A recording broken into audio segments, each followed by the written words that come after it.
जय हिंद विद्यार्थियों, आपके अपने YouTube channel MP mobile school में आपका स्वागत है। विद्यार्थियों, आज के इस कालखंड में हम कक्षा 11वीं अर्थशास्त्र विषय के अंतर्गत जो हमारी दूसरी पाठ्यपुस्तक है भारतीय अर्थव्यवस्था का विकास, इस पाठ्यपुस्तक के अध्याय 1, 2 तथा 3 के वस्तुनिष्ठ प्रश्नों की जानकारी लेकर आए हैं।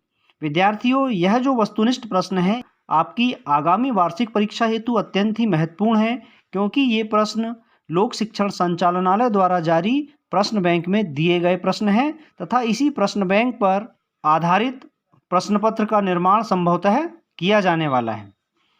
वीडियो शुरू करने से पहले आपसे एक आग्रह है कि अगर अभी तक आपने हमारे चैनल को सब्सक्राइब नहीं किया है या आप चैनल पर पहली बार आए हैं तो चैनल को अवश्य ही सब्सक्राइब कर लीजिए। साथ ही बेल आइकन को भी क्लिक कर लीजिए, जिससे कि आपको हमारे नए वीडियोस की नोटिफिकेशन प्राप्त होती रहे। तो आइए शुरू करते हैं आज का यह वीडियो। भारतीय अर्थव्यवस्था का विकास, इस पाठ्यपुस्तक पर आधारित अध्याय 1 और 2 जो यूनिट 6 के अंतर्गत है।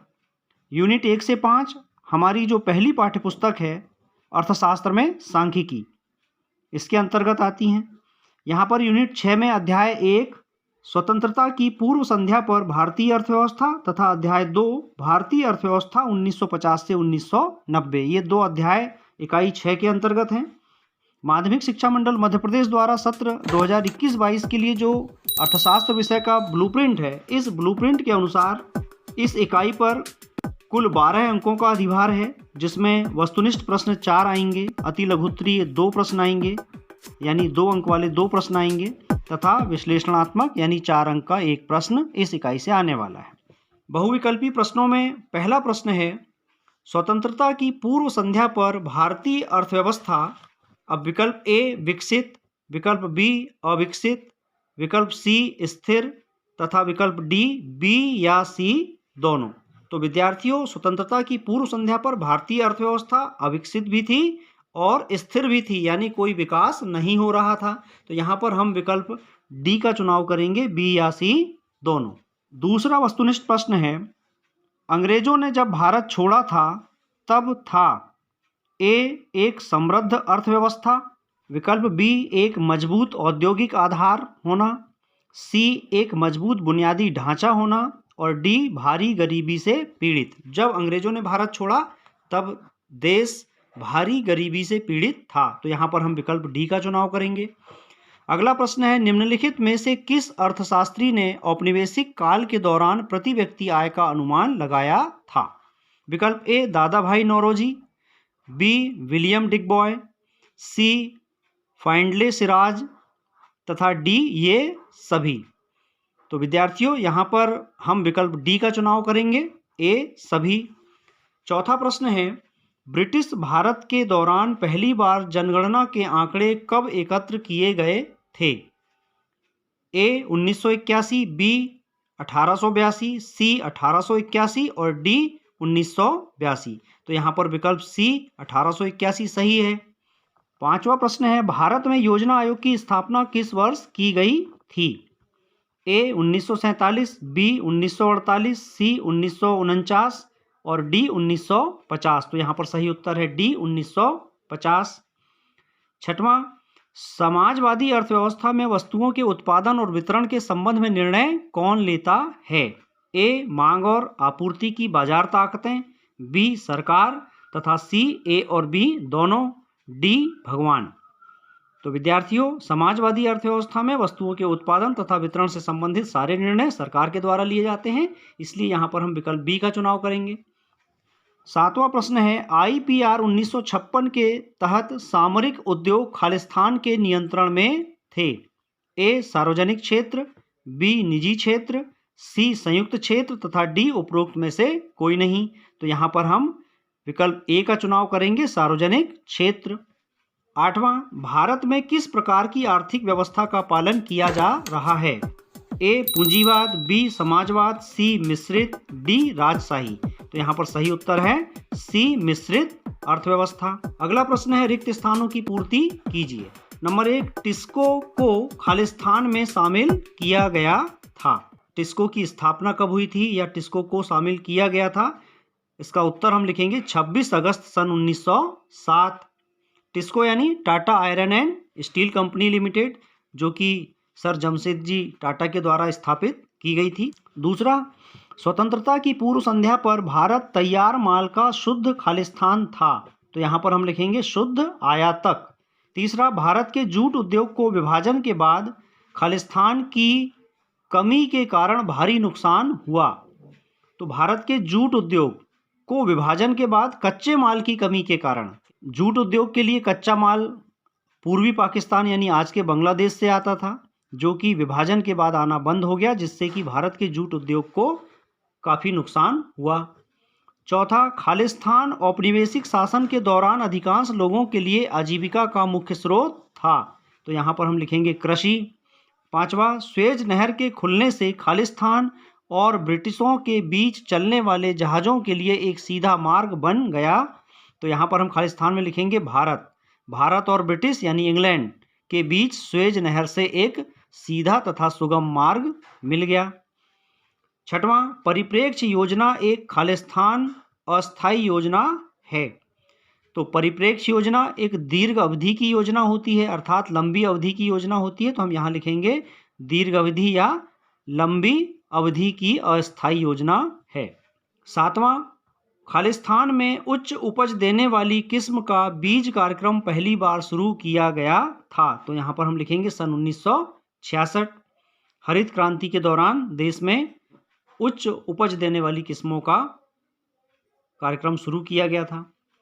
आठवां, आवक दिखने वाली व्यापार रणनीति खालिस्तान पर निर्भर करती है, तो यहाँ पर हम लिखेंगे आयात प्रतिस्थापन।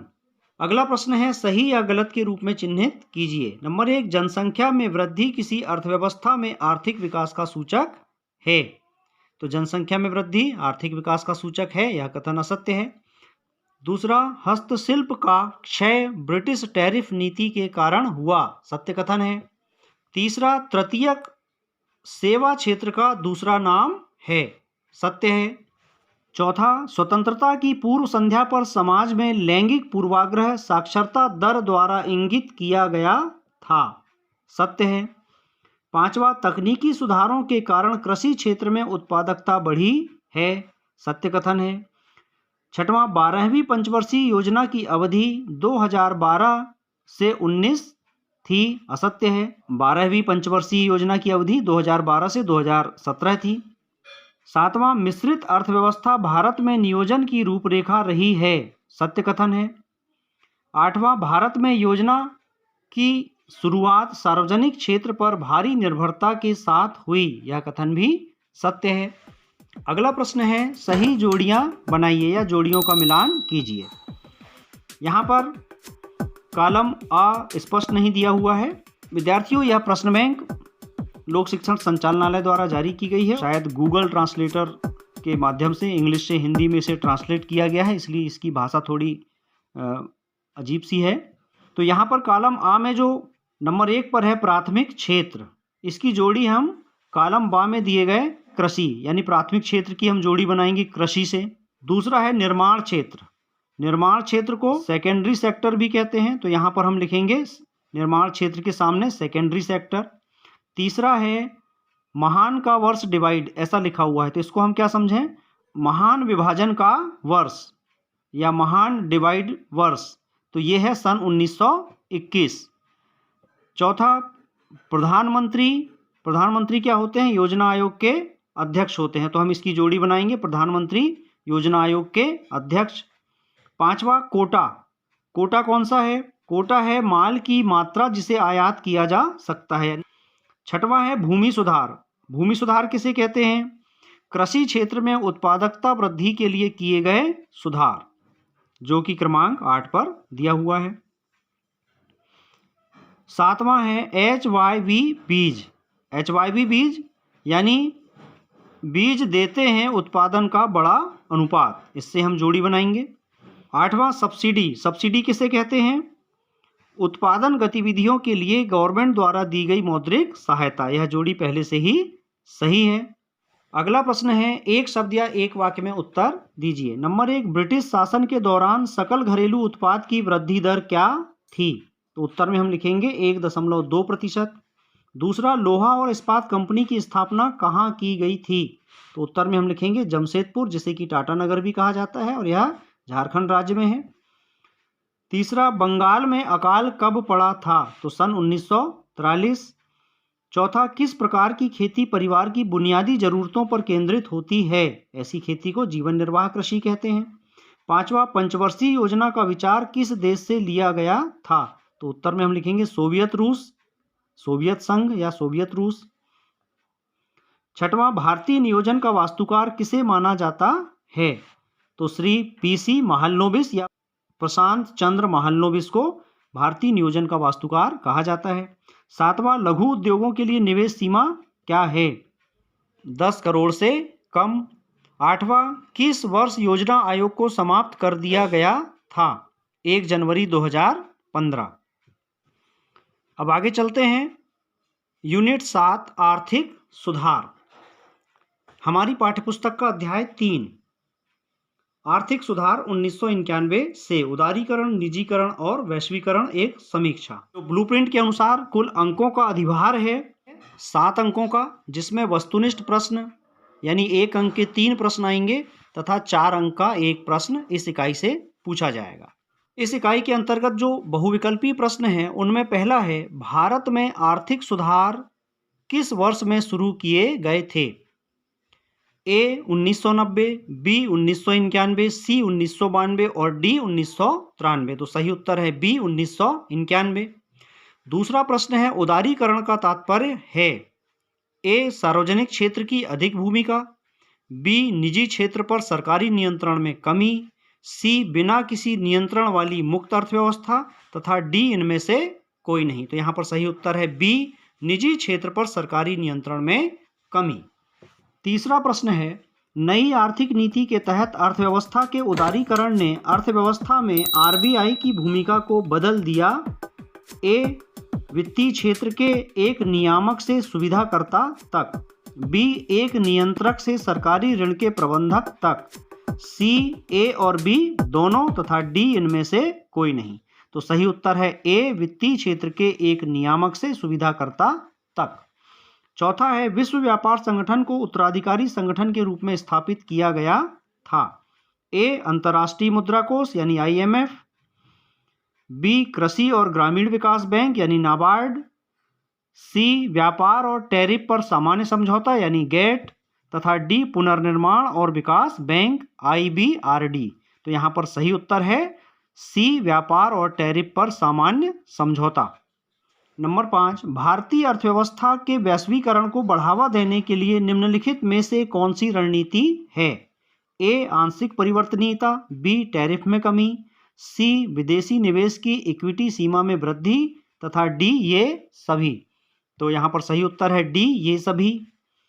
छठवां, भारतीय अनुभव के संदर्भ में सरकार द्वारा निम्नलिखित के लिए नियंत्रण लगाए गए थे। ए निजी इजारेदारियों के विकास को रोकना, बी देश के वित्तीय संसाधनों पर बड़े औद्योगिक घरानों की पकड़ कम से कम करना, सी दोनों ए और बी तथा डी इनमें से कोई नहीं। तो यहाँ पर जो सही उत्तर है वह है सी ए तथा बी दोनों। अगला प्रश्न है, रिक्त स्थान भरिए। नंबर 1, 1991 से पहले सरकार ने खालिस्तान उद्यमों पर कई प्रकार के नियंत्रण लगाए हैं घरेलू अर्थव्यवस्था में, या इसको हम ऐसे पढ़ें कि 1991 से पहले सरकार ने घरेलू अर्थव्यवस्था में खालिस्तान उद्यमों पर कई प्रकार के नियंत्रण लगाए हैं। तो खालिस्तान में हम लिखेंगे निजी। दूसरा प्रश्न है, वित्तीय क्षेत्र के खालिस्तान के रूप में पूर्व आरबीआई ब्याज दर संरचना तय करेगा देश में वाणिज्यिक बैंकों के लिए। तो ये वही प्रॉब्लम है गूगल ट्रांसलेटर की। इसको ऐसे समझें, देश में वाणिज्यिक बैंकों के लिए वित्तीय क्षेत्र के खालिस्तान के रूप में आरबीआई ब्याज दर संरचना तय करेगा। तो यहाँ पर हम रिक्त स्थान में लिखेंगे नियामक। तीसरा, कर सुधार खालिस्तान सुधारों के प्रमुख घटक हैं। तो यहाँ हम लिखेंगे वित्तीय। चौथा, खालिस्तान कर वे कर हैं जिनका भार दूसरों पर डाला जा सकता है। तो यहाँ पर हम लिखेंगे अप्रत्यक्ष कर। 5वां, खालिस्तान का तात्पर्य सामाजिक हित पर स्वहित की सर्वोच्चता से है, तो यहाँ पर हम लिखेंगे निजीकरण। 6वां, आउटसोर्सिंग खालिस्तान की एक शाखा है। आउटसोर्सिंग अर्थात बाह्य प्रापण वैश्वीकरण की एक शाखा है, तो यहाँ हम खालिस्तान में लिखेंगे वैश्वीकरण या ग्लोबलाइजेशन। अगला प्रश्न है, सही या गलत के रूप में चिन्हित करें। नंबर 1, भारत में आर्थिक सुधारों का कार्यक्रम 24 जुलाई 1991 को शुरू किया गया था, सत्य कथन है। दूसरा, नई आर्थिक नीति में LQP के LPG द्वारा प्रतिस्थापन निहित है, सत्य है। LQP यानी नई आर्थिक नीति यानी 1990 के पहले भारतीय अर्थव्यवस्था में LQP नीति अपनाई गई थी, अर्थात लाइसेंसिंग, कोटास एंड परमिट, और आर्थिक सुधारों के बाद इसे LPG में परिवर्तित किया गया। LPG अर्थात लिबरलाइजेशन, प्राइवेटाइजेशन तथा ग्लोबलाइजेशन, यानी उदारीकरण, निजीकरण और वैश्वीकरण। तो यहाँ पर LQP से LPG द्वारा प्रतिस्थापन निहित है, यह कथन सत्य है। तीसरा प्रश्न है, उद्योग के नियमन के लिए लाइसेंस यानी शराब के मामले में आवश्यक है, सत्य कथन है। चौथा, GDP में औद्योगिक क्षेत्र की बढ़ती हिस्सेदारी आर्थिक विकास का संकेतक है, सत्य कथन है। चौथा, GDP में औद्योगिक क्षेत्र की बढ़ती हिस्सेदारी आर्थिक विकास का संकेत है, सत्य कथन है।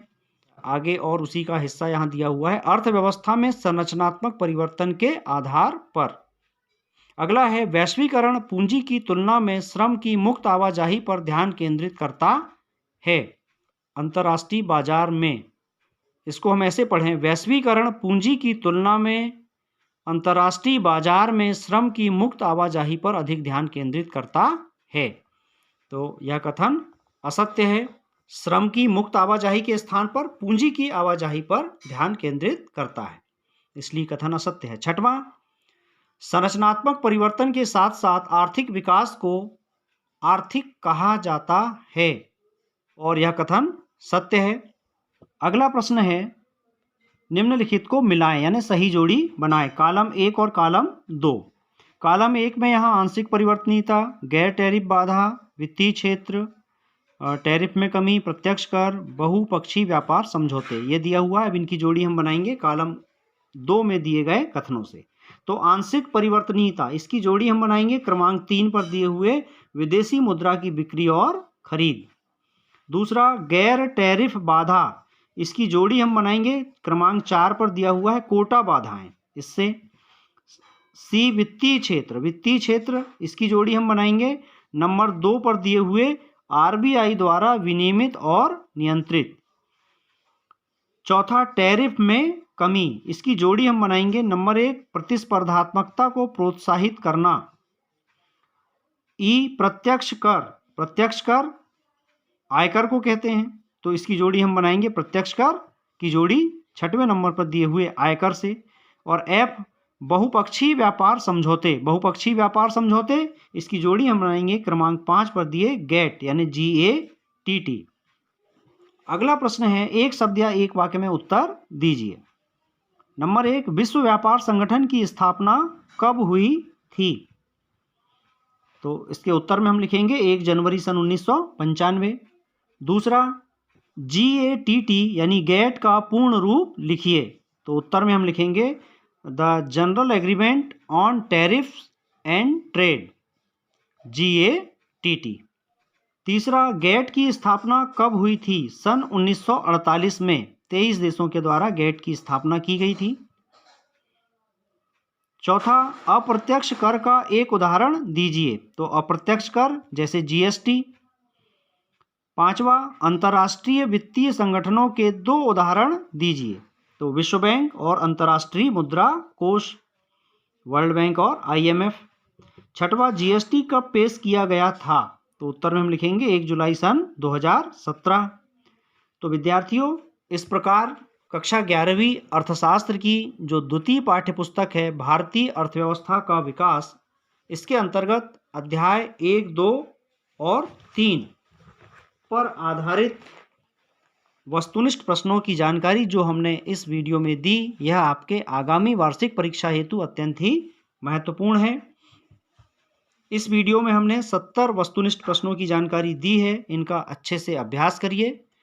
हम अपने आगामी वीडियो में इकाई 8, 9 और 10 पर आधारित वस्तुनिष्ठ प्रश्नों की जानकारी लेकर आएंगे।